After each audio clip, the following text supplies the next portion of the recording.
I'm Eleanor Wachtel, and this is the Arts Today.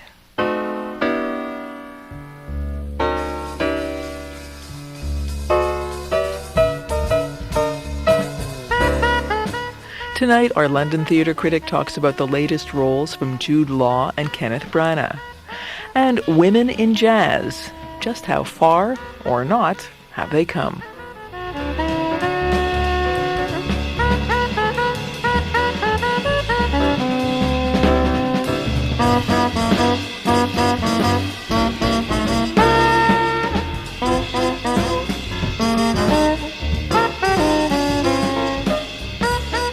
Canadian saxophonist Jane Bennett from her recording of Thelonious Monk's Break's Sake.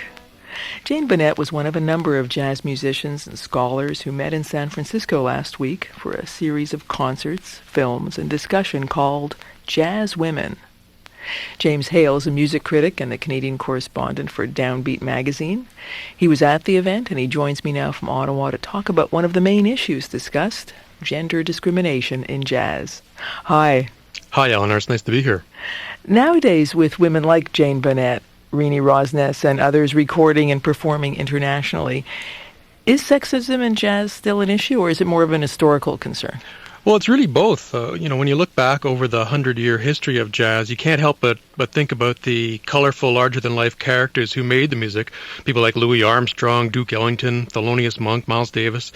And there's a large supporting cast of musicians in the history books and films on jazz, but the list is almost exclusively male.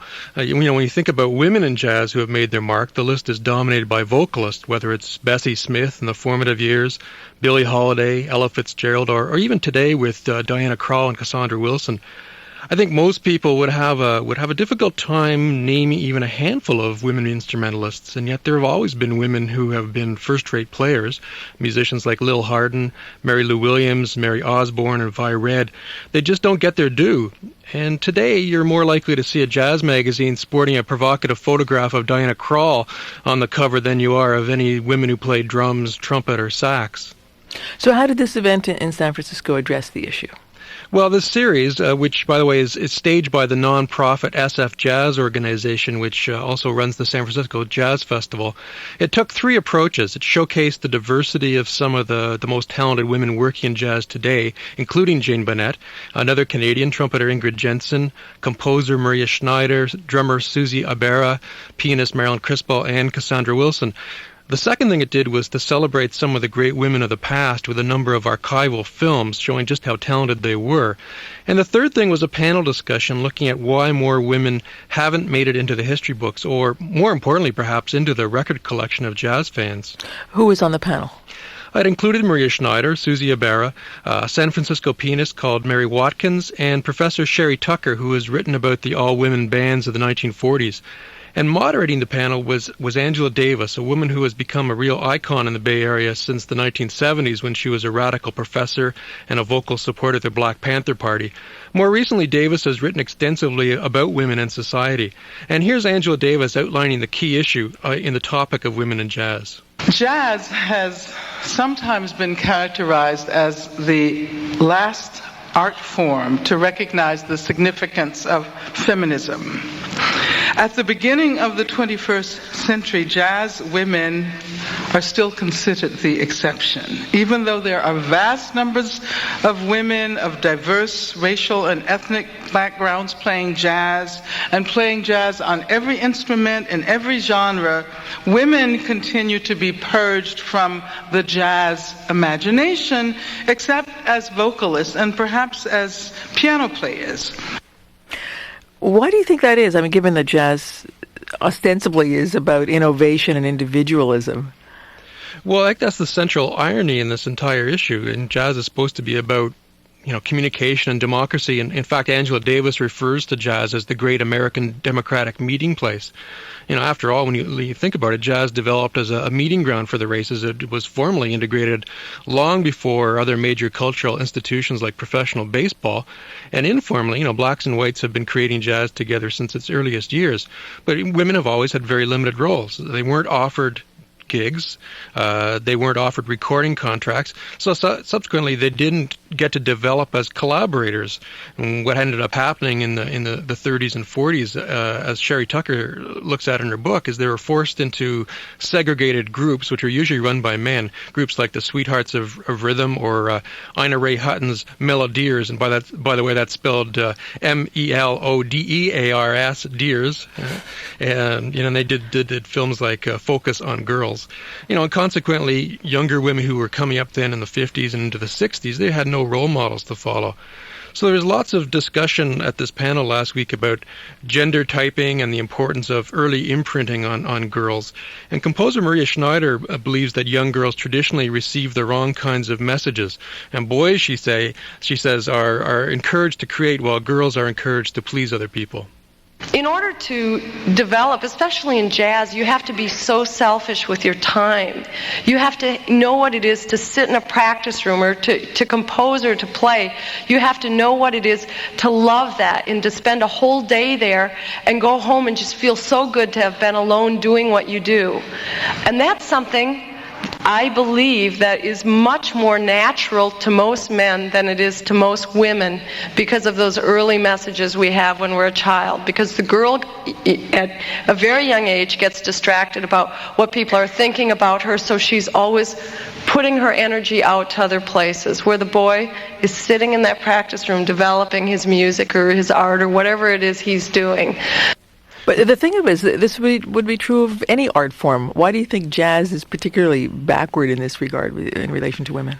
Well, I think it is that the lack of role models and the fact that jazz is so competitive and it has become sort of a boys' club, and breaking into that boys' club mentality is pretty difficult.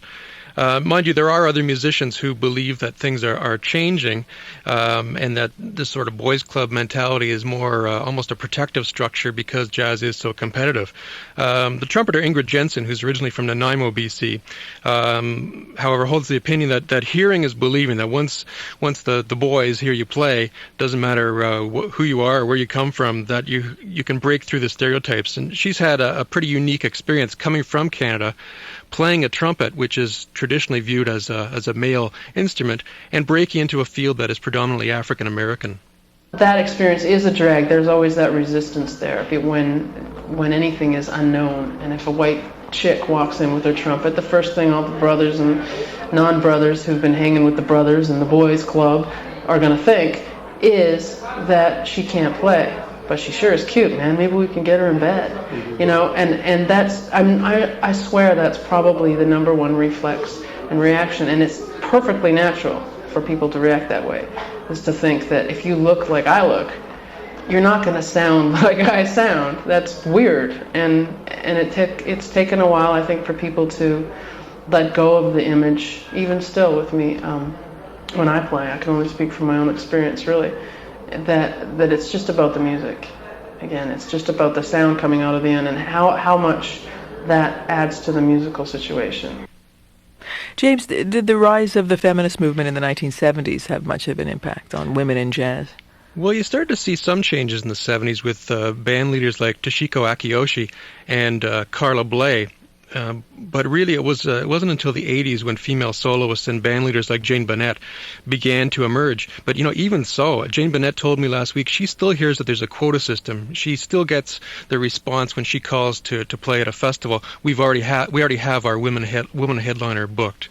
And she actually says, she also hears that about Cuban musicians who she works with, and she said she doesn't know, which is more insulting, whether it's because they already have a woman booked or because they already have the Cuban, thing covered. And but she still hears that today. And Toshiko Akiyoshi and Carla Bley, what do they do?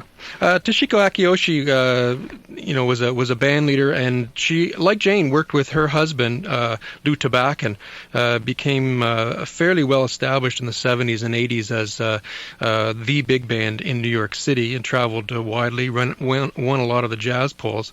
Carla Bley, whose surname comes from being married to the Canadian pianist Paul Bley, also worked with big bands and composed a lot of pieces that started to get played by male players. So their music started to become more widely accepted. So the consensus, I think, among the musicians anyway, is that it'll probably take another generation of young musicians to really change it. Ingrid Jensen sees some encouraging signs, though. So what I see is this new generation of kids, 20 and under, or 21 and under, who they don't care if their friend is gay. They don't care if the drummer in their band is a lesbian. They just want to play, and they want to play the music, and that's what I see is happening. And the future is there's a lot of young people who are really getting the music, girls and boys, and they're really getting good at a really young age. It's really scary, good scary, and I think that we're going to see that in the next 5 or 10 years that there are these people who have a voice, and it's only going to be more and more beautiful and more exciting to see that energy come into play. Did the women who took part in the panel discussion share her optimism? I think some of the others were less optimistic. Mary Watkins particularly, she's a veteran pianist and a composer, and she's worked in the music for a long time, and she really believes that systemic changes are required to change things. Playing jazz, being a jazz musician is not easy for anybody. It's not easy for men, and and I think it's a little harder for women because of our social structures. And the society doesn't really support musicians a whole lot. If you teach, okay, good. But if you're out there as a jazz musician, there's not a lot of money to support jazz, and women are generally have a little bit harder time. There are props that aren't there for women. It is better. I agree. It is better. But these are things that that we have to remember. It's not yet quite like it ought to be. It's got to get better. Angela Davis is really even less optimistic. She ties the failure of women to make any real movement in jazz to societal changes around the world, and she believes that really changes throughout society are needed to improve the situation for women in jazz.